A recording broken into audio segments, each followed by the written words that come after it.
I'm from Kentucky.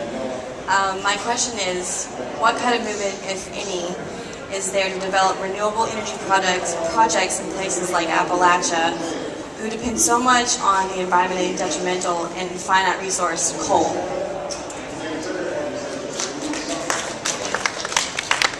We have, President Obama has asked a number of the departments of the United States to put together efforts in Appalachia to deal with some of the economic reality and the poverty that exists in much of that area. And so as we move forward with our agenda on renewable energy, we recognize that there should be opportunities for everybody around this country, and indeed, whether it's small solar or small wind, or whether it's large scale wind or solar, that there will be opportunities as well for the Appalachian region. I can think of biomass opportunities as well as solar opportunities and others that will be part of the energy portfolio not only of the nation but also of places like Appalachia. I want to say something just to be clear about coal. Coal is a very controversial resource, but coal also is a very abundant resource. We have more coal in the United States perhaps than any one of the other resources that we have.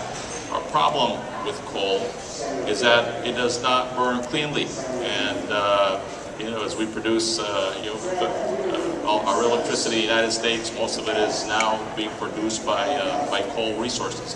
And so one of the great challenges that we have, and something that I know many of the Congress men and women from Appalachia are concerned about, how are you going to allow coal to be part of an energy portfolio for the future?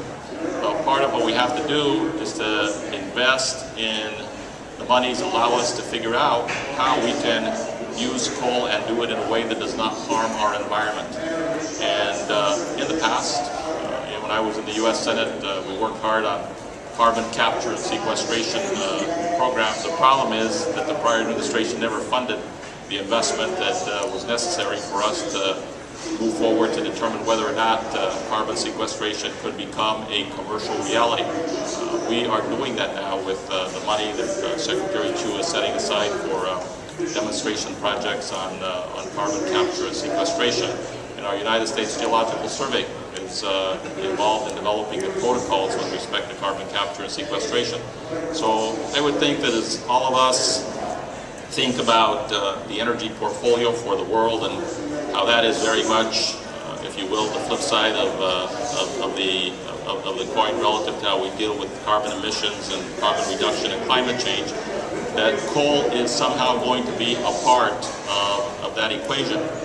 It certainly is, if you think about what's happening with respect to the number of coal-fired power plants that are being constructed in places like China and places like India and other places where coal is very abundant. And so the question really is not whether we are going to continue to have coal as part of our energy portfolio, but the real question is, how can we reduce the carbon emissions from coal? And that is something which we are targeting in the United States, and I know that other countries as well are very interested in trying to figure out how we get that done.